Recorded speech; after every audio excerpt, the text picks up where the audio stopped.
दोस्तों, इस चैनल के थ्रू मुझे आप में से काफी सारे लोगों से इंटरेक्ट करने का मौका मिलता है। मुझे जानने को मिलता है कि आप एक्चुअली कर क्या रहे हैं अपने फिटनेस रेजिम के साथ, अपनी डाइट्स के साथ। तो दो चीजें मुझे बहुत डिस्टर्बिंग पता चली। एक ये कि इग्नोरेंट स्टेरॉइड यूसेज बहुत ज्यादा हो रहा है। इसका मतलब कि काफी सारे लोगों को डायनाबॉल टाइप की ओरल स्टेरॉइड दी जा रही है, उनको पता भी नहीं है। तो इसलिए दोस्तों, कभी भी आपको कोई ट्रेनर या कोई इंसान आपको कुछ भी चीज दे तो आस्क किए क्या चीज है, ताकि आपको पता तो चले आप खा क्या रहे हो। और दूसरी बात कि जब जो हमारा ट्रेनिंग प्रोग्राम है उसे रेप्स के आसपास ही फोकस्ड होता है कि मतलब हायर रेप्स, जितनी ज्यादा रेप्स आ सके, क्योंकि सबको कटिंग वटिंग चाहिए उस टाइप की चीज।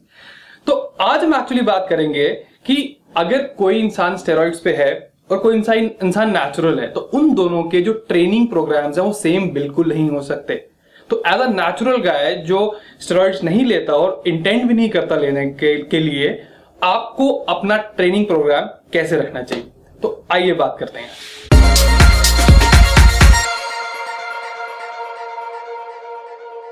सबसे इंपॉर्टेंट जो एस्पेक्ट होता है मसल बिल्डिंग का, उसे बोलते हैं मसल प्रोटीन सिंथेसिस। सिंपल शब्दों में कि जो प्रोटीन आप खाते हैं, जो अमीनो एसिड्स में कन्वर्ट होता है, उससे हम एक्चुअल मसल टिश्यू कैसे बना सकते हैं।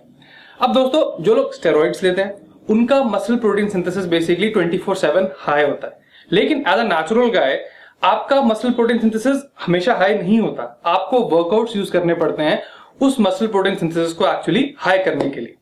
लेकिन अगर आप जब वर्कआउट करते हैं, तो मान लीजिए आज आपका बैक डे है और आप बैक की 10 एक्सरसाइज कर लेते हैं, 7-8 एक्सरसाइज कर लेते हैं, जो कि काफी सारे प्रोग्राम्स में होता है, तो आपकी बॉडी पे बहुत सारा स्ट्रेस हो जाता है। जब इतना वॉल्यूम करते हो, मतलब इतने रेप्स और इतने सेट्स करते हो, तो आपका बॉडी का एक स्ट्रेस हार्मोन होता है, उसे बोलते हैं कॉर्टिसोल। कॉर्टिसोल आपकी बॉडी में बहुत ज्यादा फ्लो होना शुरू हो जाता है। जब कॉर्टिसोल बहुत ज्यादा हो जाता है, तो जिसकी मैंने बात की मसल प्रोटीन सिंथेसिस, वो चीज बेसिकली डिमिनिश होती जाएगी, मतलब खत्म होती जाती है। तो एज अ नेचुरल ट्रेनिंग आपको बहुत सारी वॉल्यूम बिल्कुल नहीं करनी चाहिए। ऑन द कॉन्ट्री, अगर एक स्टेरॉइड यूजर बहुत सारी वॉल्यूम करता है, उसे रिजल्ट उससे बिल्कुल मिलेंगे। वो क्यों?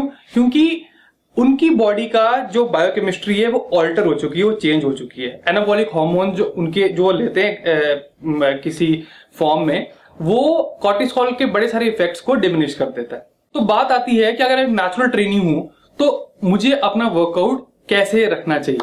तो जैसे मैंने बात की कॉर्टिसोल की, कॉर्टिसोल बहुत ज्यादा आपके ब्लड में नहीं फ्लो करना चाहिए, उसके कारण बहुत सारी प्रॉब्लम्स हो सकती हैं। तो हमें जो हमारी वर्कआउट की वॉल्यूम है वो बिल्कुल मीडियम रखनी चाहिए, बहुत ज्यादा नहीं, बहुत कम नहीं। अब मीडियम का क्या मतलब है? तो नॉर्मली 3-4 टाइप की रेप रेंजेस होती हैं। एक 5 रेप्स के आसपास, एक बेसिकली 8 से 10 रेप्स के आसपास, फिर आती है हायर रेप रेंज आता है जो 15 से 20 आसपास रेप रेंज के आसपास। तो एज अ नेचुरल ट्रेनिंग 15 से 20 रेप रेंज आपका मेन रेप रेंज कभी भी नहीं होना चाहिए। आप 8 से 10 रेप रेंज के बीच में आ सकते हैं, 6 से 8 के बीच में आ सकते हैं। जैसे 5x5 है, जिसमें 5 सेट 5 रेप्स किया जाता है, बहुत ही बढ़िया प्रोग्राम है, क्योंकि हमें एक्चुअली स्ट्रेंथ चेज करनी है। हमें ये नहीं देखना कि एक्चुअली आप कितने रेप्स निकाल सकते हो, हमें over the period of time stronger बनने की कोशिश करनी है। आपकी जो मेन लिफ्ट है सारी, जैसे आपकी बेंच प्रेस है, आपका डेड लिफ्ट है, आपका स्क्वाट है, या फिर आपका शोल्डर प्रेस है, इन सारी लिफ्ट्स में स्ट्रांग होने की बहुत जरूरत है। मतलब 5-6 से 8 रेप्स इसके बीच में ही रहिए।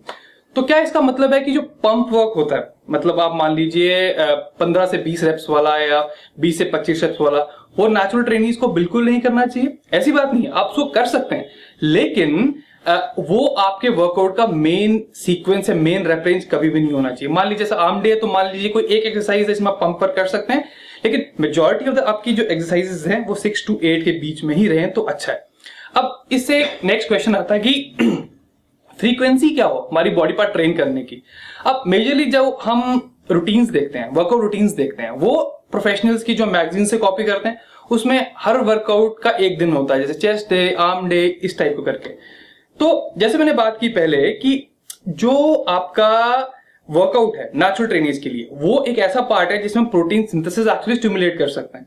तो इसलिए हमें अपनी फ्रीक्वेंसी जो है, मतलब कि हर बॉडी पार्ट को ट्रेन करने की एक वीक में, उसे बढ़ानी होगी। एक बारी में एक नहीं कर सकते। मतलब आप मान लीजिए अगर आप चेस्ट ट्रेन कर रहे हैं तो 2 से 3 बारी आप ट्रेन कर सकते हैं हफ्ते में। 2 बारी ऑप्टिमल रहेगा, क्योंकि 24 से 36 घंटे के बाद जो प्रोटीन सिंथेसिस आपने वर्कआउट के बाद स्टार्ट किया था वो कम होने लगता है और खत्म हो जाता है। लेकिन अगेन गाइस, वॉल्यूम का बहुत ध्यान रखिए। ऐसा नहीं कि मंडे को आप 10 सेट कर रहे हैं चेस्ट के, थर्सडे को फिर चेस्ट आपने हिट करी फिर 10 सेट कर रहे हैं, ऐसा बिल्कुल नहीं। वॉल्यूम बहुत कंट्रोल में, रेप्स 6 से 8 के बीच में, और हैवी लिफ्ट करने की कोशिश कीजिए। लेकिन फॉर्म आपकी बिल्कुल सही होनी चाहिए, फॉर्म को कभी कॉम्प्रोमाइज मत कीजिए। ऐसा मत कीजिए कि आप बस हैवी लिफ्ट करने की कोशिश कर रहे हैं, आपकी फॉर्म बहुत खराब है, क्योंकि वैसे करोगे तो इंजरीज होने के बहुत चांसेस रहते हैं। अब नेक्स्ट क्वेश्चन आता है कि एज अ नेचुरल ट्रेनिंग मेरा वर्कआउट रूटीन किस टाइप का होना चाहिए। दोस्तों, हमारी बॉडी में जो मसल ग्रुप्स होते हैं वो पुश मसल्स होते हैं और पुल मसल्स होते हैं। मतलब मान लीजिए जैसे आपका जो चेस्ट है, आपके ट्राइसेप्स है, आपके शोल्डर्स हैं, आपके क्वाड्स हैं, ये सारे आपके पुश मसल ग्रुप्स हो गए। और जो पुल हो गए, पुल आपकी बैक हो गए, आपके बाइसेप्स हो गए, आपकी हैमस्ट्रिंग्स हो गए, आपके ग्लूट्स हो गए, ये सारे आपके पुल मसल ग्रुप्स हैं। तो एक रूटीन होती है एक्चुअली जिसे पुश पुल रूटीन बोलते हैं। ये नेचुरल ट्रेनिंग्स के लिए बहुत ही बढ़िया रहती है। मैं एक्चुअली एक कंप्लीट वीडियो करूंगा इसके ऊपर कि push pull routine natural trainings को कैसे इंप्लीमेंट करनी चाहिए या कैसे बनानी चाहिए, लेकिन इस वीडियो में नहीं। तो दोस्तों, आपको आइडिया हो गया होगा कि कैसे आपको वर्कआउट करना चाहिए। मतलब ऐसा नहीं होना चाहिए कि मान लीजिए आपने रॉनी कॉलमैन की वर्कआउट रूटीन देखी या जे कैटला का वर्कआउट रूटीन देखा कि वैसे ही करूंगा वैसे रिजल्ट्स आएंगे, ऐसा नहीं होगा। उनकी बायोकेमिस्ट्री और हमारी बायोकेमिस्ट्री में बहुत फर्क होता है। दोस्तों, thank you so much for watching. I will see you next time. Till then, bye bye.